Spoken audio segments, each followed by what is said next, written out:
उस बूढ़ी नौकरानी को दी जाने वाली सजा मुझे दी जाए। ये सुनते ही विक्रमगढ़ के राज दरबार में मौजूद सारे लोग हैरान रह गए। उन्होंने दरवाजे की तरफ देखा। गले के नीचे तक लंबा घूंघट और दोनों हाथों में सोने का चूड़ा पहने वहां एक लड़की खड़ी थी, जिसे देखकर सेनापति ने ऊंची आवाज में पूछा, तू कौन है और तूने एक लड़की होकर राज दरबार में आने की हिम्मत कैसे की? लड़की ने बिना जवाब दिए अपना घूंघट थोड़ा ऊपर सरका लिया और बेखौफ होकर उस बूढ़ी नौकरानी की तरफ बढ़ने लगी, जिसे सैनिकों ने बंदी बना रखा था। लड़की का चेहरा अभी भी ढका था, लेकिन नवरत्नों से बना लंबा हार और कानों से लटकते झुमके साफ दिखने लगे थे। जैसे ही वो लड़की राज दरबार के बीचों बीच पहुंची, सबके पैरों तले जमीन खिसक गई, क्योंकि वो कोई साधारण लड़की नहीं बल्कि विक्रमगढ़ की मौजूदा महारानी त्रिशला थी। तो क्या महारानी सा ने इस नौकरानी की सजा खुद भुगतने का फैसला कर लिया है? सेनापति ने घबरा कर सोचा। त्रिशला के इस फैसले से दरबार में मौजूद बाकी लोग भी आपस में कानाफूसी करने लगे। आखिर ये हो क्या रहा है? जिस महारानी सा को महाराज ने पिछले 2 सालों में एक नौकरानी से ज्यादा अहमियत नहीं दी, उनकी इतनी हिम्मत। अरे भाई, पूरा राज्य तो इन्हें मंदबुद्धि महारानी सा के नाम से जानता है, पर सोचने की बात यह है कि अचानक इनके तेवर क्यों बदल गए। कि तभी पहले सैनिक ने फुसफुसाते हुए कहा, अरे कोई वजह नहीं है। मुझे तो लगता है 2 सालों से लगातार हो रही बेइज्जती से थक गई है महारानी सा, अब मरना चाहती हैं। इन सैनिकों की तरह वहां मौजूद हर आदमी हैरान था, क्योंकि हर वक्त सहमी सहमी सी रहने वाली महारानी त्रिशला का चेहरा आज आत्मविश्वास से चमक रहा था। त्रिशला ने नौकरानी को छुड़ाने के लिए अपना हाथ आगे बढ़ाया ही था कि उस नौकरानी ने रोकते हुए कहा, महारानी सा, ये क्या कर रही हैं आप? मैंने जो अपराध किया है उसकी सजा तो मुझे मिलनी ही चाहिए ना, तो आप क्यों? नहीं कमला, मैं जानती हूं कि तुमने किसके कहने पर यह अपराध किया है। त्रिशला बात काटते हुए बोली, तुम पीछे हटो। मैं इस राज्य की महारानी हूं और मेरी भी कुछ जिम्मेदारियां हैं। अगर महाराज को सजा देने का अधिकार है तो मुझे भी तुम्हें बचाने का पूरा अधिकार है, और इसलिए मैंने तुम्हारे बदले बंदी गृह जाने का फैसला कर लिया है। त्रिशला की बात पूरी होती उससे पहले ही एक और तेज आवाज राज दरबार में गूंजी, महारानी त्रिशला, अगर तुमने नौकरानी के बदले सजा भुगतने का फैसला कर ही लिया है तो ठीक है, तुम्हें सजा दी जाएगी, लेकिन वो सजा तुम्हारे पद के अनुसार होगी। ये ऊंची आवाज किसी और की नहीं बल्कि विक्रमगढ़ के महाराज वीरभद्र सिंह की थी। 7 फीट की हाइट, रौबदार चेहरा और राजसी अंगरखा पहने 25 साल के वीरभद्र सिंह का चेहरा गुस्से से लाल हो चुका था। वो तेजी से बढ़ता हुआ आया और त्रिशला के ठीक सामने खड़ा हो गया। उसकी गुस्सैल नजरें घूंघट के अंदर छिपे त्रिशला के चेहरे पर थी। दोनों की नजरें मिली और वीरभद्र गुस्से से बोला, 2 सालों से हम तुम्हें बर्दाश्त कर रहे हैं त्रिशला। महारानी तो दूर, तुम हमारी पटरानी बनने के भी लायक नहीं हो। फिर सेनापति की तरफ मुड़कर हुक्म देते हुए बोला, सेनापति, हमारे फैसले को चुनौती देने के जुर्म में महारानी त्रिशला को नंगे पांव अंगारों पर चलने की सजा सुनाई जाती है। अंगारों पर चलने की सजा सुनकर सेनापति के साथ साथ राज दरबार में मौजूद हर शख्स का मुंह खुला का खुला रह गया, लेकिन चेहरे पर हल्की मुस्कुराहट लिए त्रिशला घूंघट के पीछे से वीरभद्र का चेहरा देख रही थी। सेनापति को राजा की आज्ञा का पालन करना था, पर वो हिचक रहा था, क्योंकि जिसे सजा देनी थी वो कोई मामूली नौकरानी नहीं बल्कि विक्रमगढ़ की महारानी थी। किसी भी सैनिक को आगे ना बढ़ता देखकर वीरभद्र सिंह गुस्से से तिलमिला गया। उसने त्रिशला का हाथ पकड़ा और जोर से चीखा, ठीक है, अगर ऐसा है तो इससे सजा हम खुद अपने हाथों से देंगे। ये कहते ही वीरभद्र त्रिशला को खींचते हुए राजमहल से बाहर लेकर आया। किले के एक तरफ बड़ा तालाब था। कड़ाके की ठंड की वजह से तालाब का पानी जमने की कगार पर था। इससे पहले कि कोई कुछ समझ पाता, वीरभद्र सिंह ने त्रिशला को एक जोरदार धक्का दिया और त्रिशला लड़खड़ाकर तालाब के बर्फीले पानी में गिर पड़ी। उसका पूरा शरीर ठंड से कांपने लगा। तालाब के पानी के साथ साथ त्रिशला की रगों का खून भी जम रहा था, लेकिन उसे गुस्सा ठंडे पानी में गिरने का नहीं, बल्कि अपनी घूंघट के हटने का था। आज वीरभद्र सिंह के अहंकार की वजह से उसका चेहरा पूरी दुनिया के सामने आ गया था। उसने अपना ये अपमान बर्दाश्त किया और तुरंत अपना चेहरा ढकने की कोशिश करने लगी कि तभी उसके कानों में औरतों के हंसने की आवाज गूंजी। उसकी बेइज्जती देखकर तालाब के चारों तरफ बने रानीवास के खिड़कियों से अपना चेहरा छिपाए पटरानियां हंस रही थीं।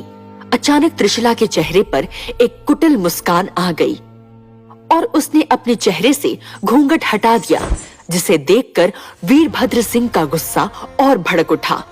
एक शतरानी होकर तुमने अपना घूंघट हटा दिया?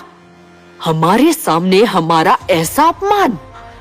अगर ऐसा है तो ठीक है, हम अभी तुम्हारा दिमाग ठिकाने लगा देते हैं। आज के बाद तुम्हारी ये उद्दंडता हमेशा हमेशा के लिए गायब हो जाएगी। बेवकूफ महारानी, हम आज तुम्हें वो सजा देंगे जिसे तुम मरते दम तक याद रखोगी। कहने के बाद राजा वीरभद्र सिंह ने गुस्से से अपनी तलवार खींच ली और हवा में लहराते हुए बोले, हम विक्रमगढ़ के महाराज वीरभद्र सिंह आज से, अभी से त्रिशला को विक्रमगढ़ की महारानी के पद से हटाते हैं। सैनिकों, इसे उठाकर काल कोठरी में बंद कर दो और जब तक इसको अपनी गलती का एहसास नहीं हो जाता, इसे अन्न का एक दाना भी मत देना। और सिर्फ इतना ही नहीं, एक पल के लिए भी इसकी आंखें बंद ना हो पाए। इसका जीना, मरना, सोना सब कुछ हराम कर दो। त्रिशला को सजा सुनाकर वीरभद्र सिंह उछलकर अपने घोड़े पर बैठा और दंदनाते हुए वहां से निकल गया। पटरानियों की तो खुशी का ठिकाना नहीं था। एक पल में त्रिशला अपनी नासमझी से विक्रमगढ़ की महारानी से एक साधारण लड़की में बदल चुकी थी। महिला सैनिक भी अपने महाराज के आदेश का पालन करने के लिए तालाब की तरफ दौड़ पड़ी। उन्होंने त्रिशला को खींचकर तालाब से बाहर निकाला और उसे उसी हालत में खींचते हुए काल कोठरी की तरफ चल पड़ी। पीछे छूट गई थी त्रिशला की दासियां और किन्नर, जो पर्दों के पीछे खड़े होकर त्रिशला के इस दुर्भाग्य पर आंसू बहा रहे थे। घोड़े पर सवार 2 सैनिक आगे और 2 सैनिक पीछे, बीच में एक कैदी की तरह चल रही थी त्रिशला।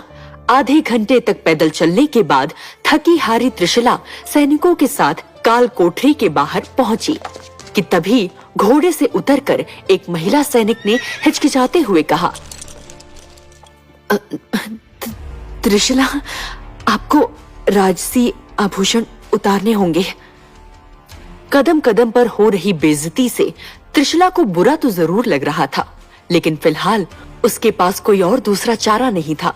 उसने आभूषण उतारकर उस महिला सैनिक को दे दिए। एक महिला सैनिक ने आगे बढ़कर काल कोठरी का दरवाजा खोला और ठंड से कांपती हुई त्रिशला को अंदर ढकेल दिया।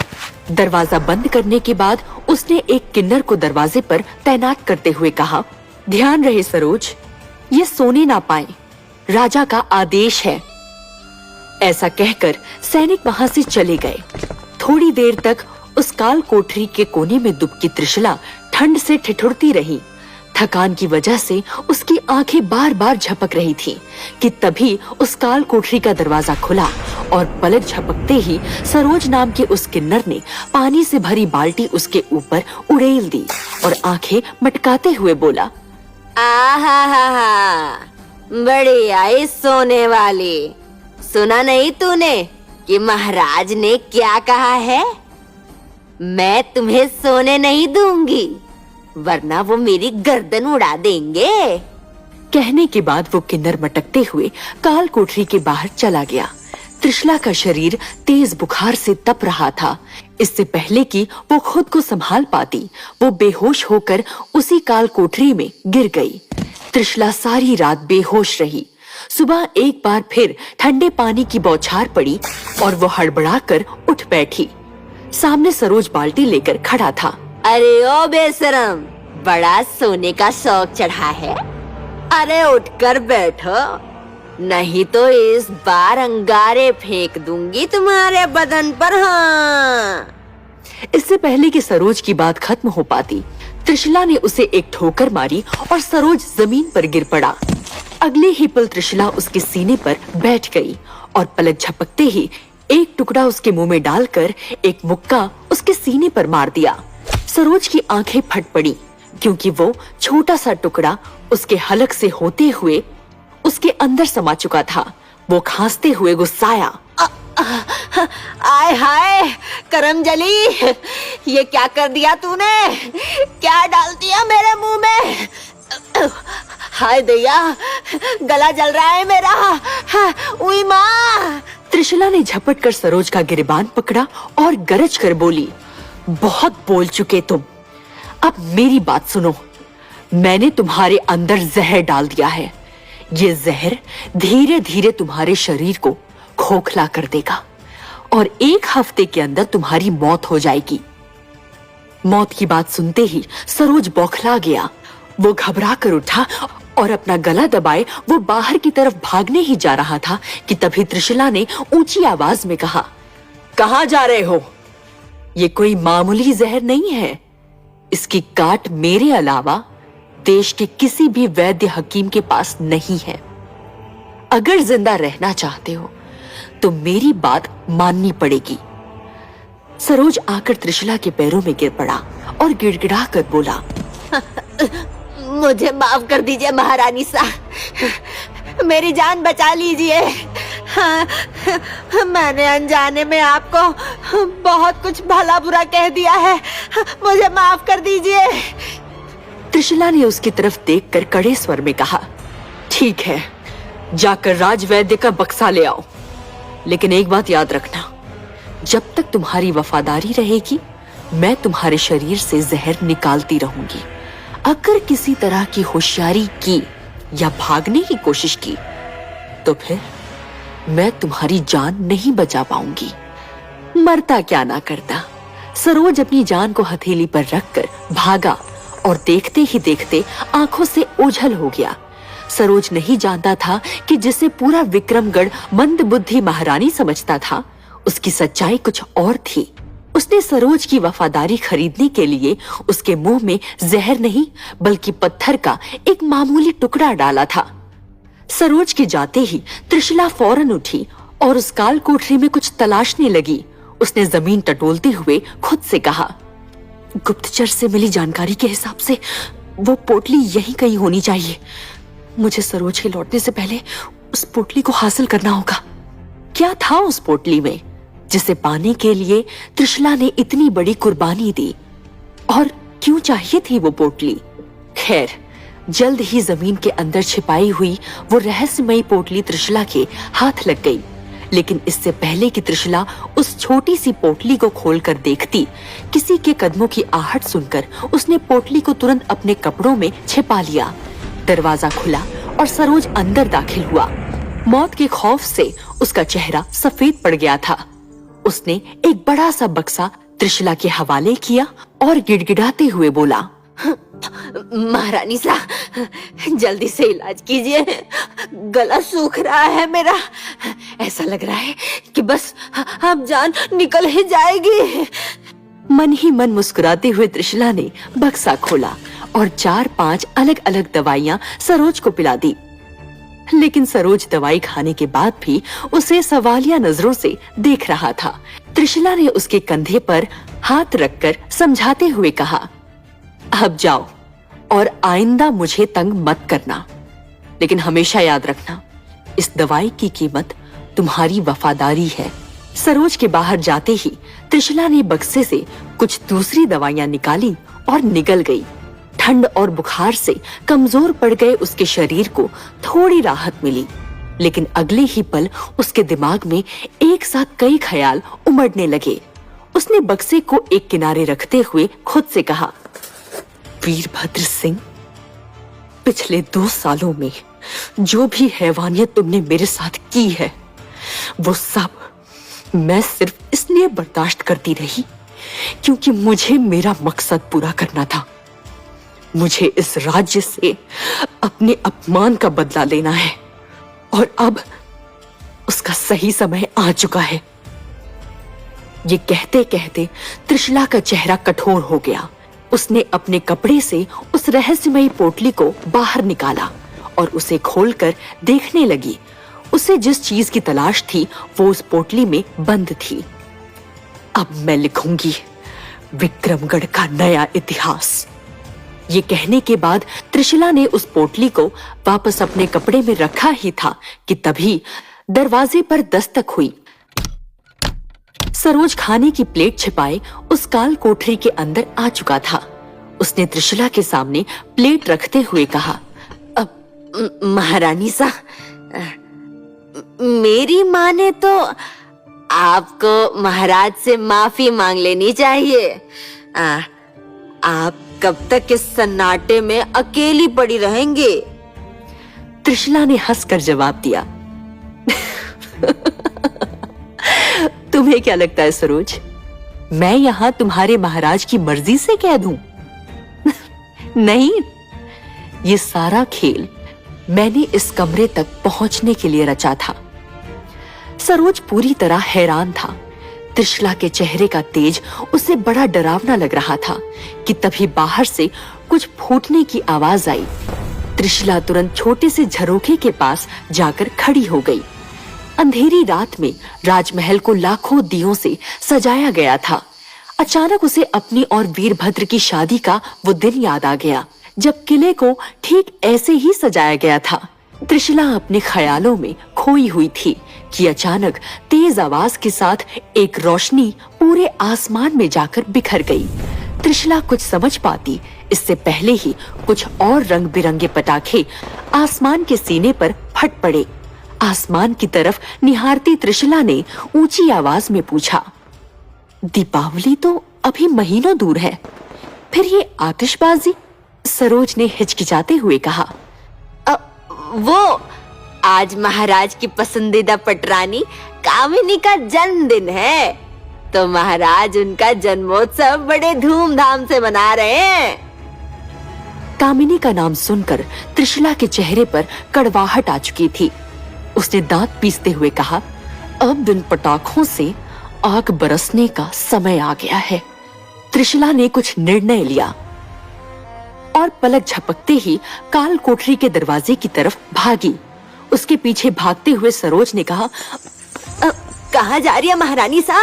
रुक जाइए, अगर आप भाग गई तो महाराज मुझे जिंदा नहीं छोड़ेंगे। लेकिन जब तक सरोज काल कोठरी से बाहर निकलता, त्रिशला काफी दूर निकल चुकी थी। आखिर क्या है महारानी त्रिशला का रहस्य? पोटली में ऐसा क्या था जिसे लेने के लिए त्रिशला काल कोठरी तक आ गई? और ऐसा कौन सा अपमान हुआ था त्रिशला का जिसकी वजह से वो विक्रमगढ़ का नया इतिहास लिखना चाहती थी? क्या होगा जब वीरभद्र त्रिशला को एक नए अवतार